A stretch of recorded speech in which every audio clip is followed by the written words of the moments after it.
They RTV app వార్తల్ని క్షణాల్లో చదివే అవకాశం ఉంటుంది. ఒక న్యూస్ పేపర్, ఒక టెలివిజన్ ఛానల్ మీ చేతుల్లో ఎప్పుడూ ఉంటాయి. సంబంధించిన చెరువుకు సంబంధించి భాగవతం పత్రికా మాధ్యమాల్లో విస్తృతంగా ప్రచారం జరిగి అక్కడ భాగ పరిష్కారాల్లో తేడా వచ్చి స్వయంగా కూటమికి చెందిన నాయకులు, ప్రస్తుత ఎమ్మెల్యే గారి అనుచరులు కలెక్టర్ గారి దగ్గరికి వెళ్ళి, ఆర్డీఓ గారి దగ్గరికి వెళ్ళి స్వయంగా రిప్రజెంటేషన్ ఇవ్వడం జరిగింది.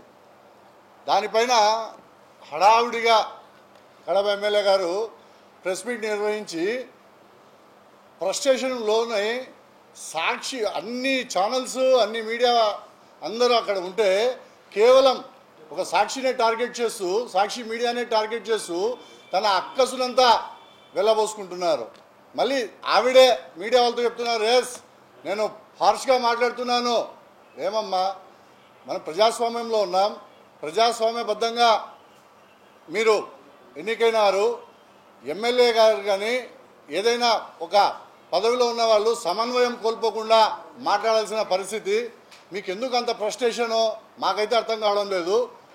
ఎవరైతే మీకు సంబంధించిన కూటమి నాయకులు అధికారులకు పోయి రిప్రజెంటేషన్ ఇచ్చి ఇక్కడ ఈ విధంగా గ్రావెల్ తోలుతున్నారు, దీన్ని పరిష్కరించండి, దీనికి న్యాయం చేయండి అని చెప్పి వాళ్ళు చేస్తే మీరు ఎవరికి చేయాలి ఫోన్లు, ఎవరిని ఆదేశించాలి?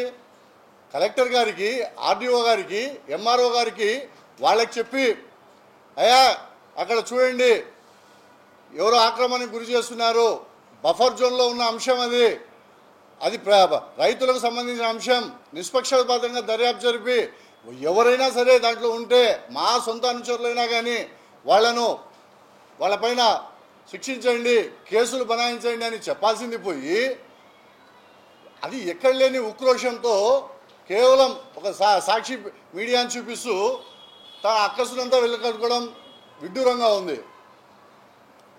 మీరు ఆ విధంగా ఇది ఏమి కేవలం సాక్షి పేపర్లోనే కాదు, ఇప్పుడే మా జయచంద్రారెడ్డి గారు చూపించినట్టు ప్రతి పేపర్లో వచ్చినాయి. ఈనాడు, ఆంధ్రజ్యోతి, వార్త, అన్ని పత్రికలు ఏవైతే ఉన్నాయో అన్ని పేపర్లు వచ్చినాయి. మీడియా ముఖంగా కూడా చూపించడం జరిగింది. ఇదేంటి 30 కోట్ల చెరువు భూమి కబ్జా కహాని, ఇదేం పేపర్ ఇది? నేను మళ్ళీ మిమ్మల్ని అడుగుతున్నా. ప్రతిరోజు వార్తా పేపర్లలో వస్తూ ఉంటాయి. నివృత్తి చేసుకోవాల్సిన మీరు అధికారంలో ఉన్నారు కాబట్టి నివృత్తి చేసుకోవాల్సింది ఎవరు? మీరు. అటువంటిది పోయి మా సాక్షి మీడియా పైన, సాక్షి పేపర్ పైన పడి అక్కసు వెళ్ళబోసుకోవడం ఎందుకు?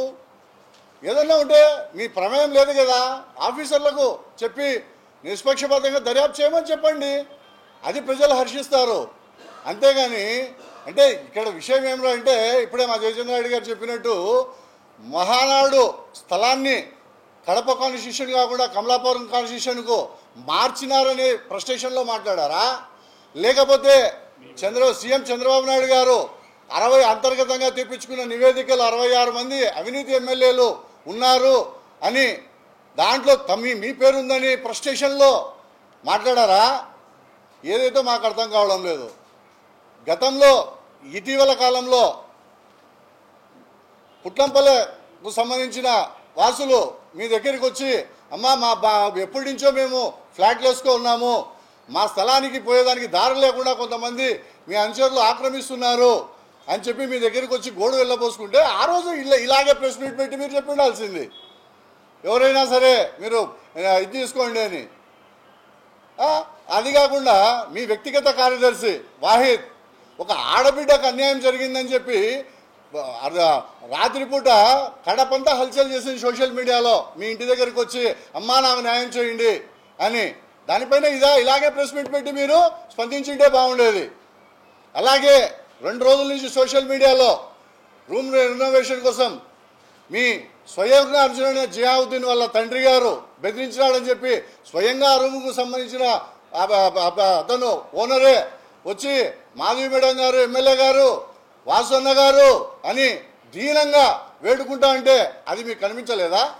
అప్పుడు కూడా మీరు ప్రెస్ మీట్ పెట్టి ఇదే విధంగా మీరు స్పందించాల్సింది. నిన్నటికి నిన్న ఈనాడు పేపర్లో గత ప్రభుత్వంలో ఎగ్జిబిషను 45 లక్షలు పోతే ఇప్పుడు 30 లక్షల వేలకు పోయిందని చెప్పి ఈనాడు పేపర్లో నిన్న వార్త రావడం జరిగింది. మరి దానిపైన ఇదే విధంగా మీరు స్పందించి ప్రెస్ మీట్ పెట్టి వివరించింటే బాగుండేది. కేవలం మీ వాళ్ళు అంటే ఇప్పుడు మీతో ఉన్న వాళ్ళను మీ అనుచరులు కాక వేరే వాళ్ళ అనుచరులు అంటారా మీరు? అంతేకాకుండా మీరు ఎమ్మెల్యే అయినప్పటి నుంచి కడప నగరంలో గాంజా గాంజా గాంజా ఒకటే పదం.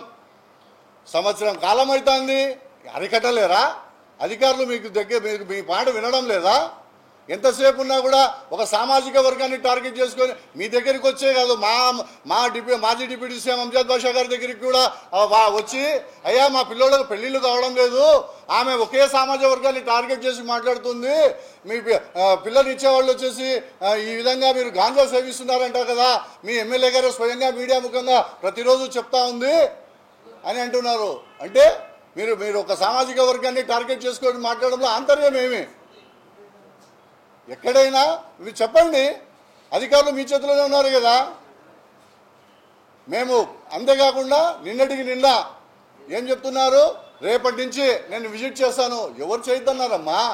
విజిట్ చేయి, ఏదైనా లోటుపాట్లు ఉంటే నిష్పాక్షికంగా మేము వెల్కమ్ చెప్తున్నాం. మీరు మేము మిమ్మల్ని వెల్కమ్ చెప్తున్నాం. ఎందుకు? పోయి పరిశీలించండి, ఏదైనా లోటుపాట్లు ఉంటే తేల్చండి, వారు ఎవరు అనుచరులైనా కానీ శిక్షించండి, కేసులు పెట్టండి. మేము వద్దని చెప్పలేదే, ఎక్కడ మేము అడ్డుపడలేదే. అంతేకాకుండా ఎప్పుడు పాడిందే పాటరా పాసిపండ్ల దాసరి అని ఎంతసేపు ఉన్నా కూడా మా అహ్మద్ అన్న గారి పైన టార్గెట్. భూమి తన చుట్టూ తాను తిరుగుతూ సూర్యుడి చుట్టూ కూడా తిరుగుతుందనే ఉంది. ఆ విధంగా మీరు ఎక్కడికి పోయినా కూడా ఎక్కడికి వస్తుంది అంటే మళ్ళీ అహ్మద్ బాషా గారి కాడికే వస్తుంది. లేని సెక్షన్ను ఇరికించారు. చట్ట ప్రకారం మేము కోర్టుకు వెళ్ళాము, అక్కడ జడ్జి గారు కూడా చూసి బెయిల్ కూడా మంజూరు చేశారు. రైట్ ట్రయల్లో ఉన్నారు. మరిన్ని వీడియోస్ కోసం ఛానల్ ని సబ్స్క్రైబ్ చేయండి, లేటెస్ట్ అప్డేట్స్ కోసం వాట్సాప్ ఛానల్ ని ఫాలో చేయండి అండ్ లింక్ డిస్క్రిప్షన్ లో ఉంది.